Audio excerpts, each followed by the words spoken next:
Note docteur dans la presse magazine. Je pense dans le magazine Cosette. Vous connaissez Cosette? Oui. Ils ont besoin de votre aide chez Cosette parce que c'est un magazine féministe qui est en difficulté financière. C'est pas facile quand on fait un magazine. Cosette l'a bien nommé.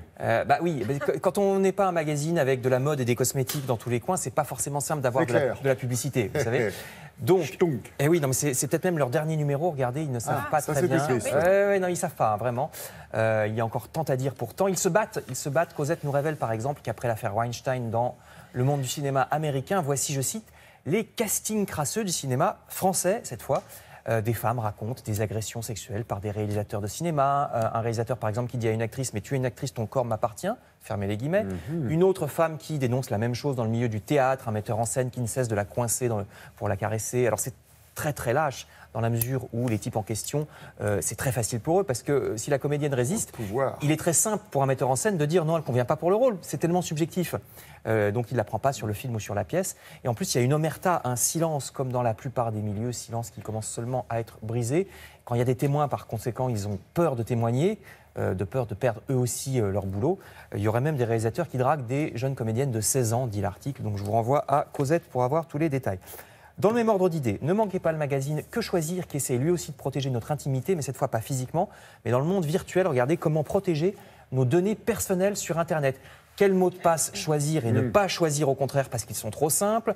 Comment ne pas avoir des gens qui se branchent sur votre Wi-Fi sans que vous le sachiez, sur votre box.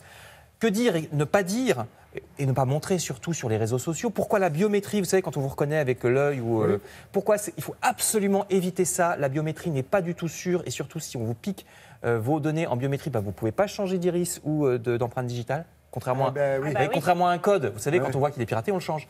Donc tout un dossier sur les conseils à appliquer dans Que Choisir. Et puis, je passe à notre assiette. Là aussi, les menaces sont partout, on le voit dans l'actualité. Comment se protéger contre les perturbateurs endocriniens, ces produits chimiques qui entraînent de nombreuses maladies. Le magazine Pleine Vie nous rappelle que nous les côtoyons absolument à chaque instant, les perturbateurs endocriniens, dans la nourriture industrielle, aussi bien que dans les cosmétiques, les shampoings. Alors si vous avez du courage, décryptez les étiquettes pour ne plus acheter les articles qui comportent la liste de produits chimiques que donne le magazine, mais il faut une bonne vue parce que les étiquettes, c'est tout petit, vous savez, sur les étiquettes. Pour ça, j'ai des grandes lunettes. Il faut se promener avec des loups. Ouais, c'est ça, non, mais d'autant plus la population est de plus en plus âgée, donc la presbytie, bon, c'est un peu fait pour qu'on... Ça m'appelle de le faire remarquer. Non, mais c'est un peu fait, non, mais c'est fait pour qu'on lise pas, c'est fait pour ça. Donc, privilégier les aliments bio, c'est encore plus simple, puisque par définition, dans le bio, il y a, pour ainsi dire, pas de traitement chimique. Préférez aussi regarder les ustensiles de cuisine en bois et non pas en silicone ou en plastique, parce que ça diffuse aussi dans l'alimentation, le silicone ou le plastique, contrairement au bois qui ne bouge pas. Donc conseil à retrouver dans Pleine Vie, et je termine en prenant un peu de hauteur, puisqu'après tout, on est bien peu de choses. Science et Vie Junior imagine ce qui se passerait si, comme ça, demain, l'homme disparaissait. Toute la population humaine, demain matin, a disparu. Alors au début, c'est le chaos. On disait que ça allait être rigolo, mais non. Non, mais si tu veux voir. Alors, au début, c'est le chaos parce que les centrales nucléaires explosent parce qu'elles sont plus entretenues.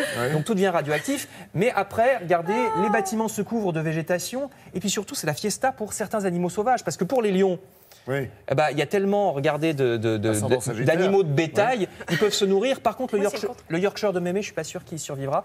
Vous verrez tout ce qui se passe. Non, mais c'est vrai, c'est amusant. Merci beaucoup, Frédéric.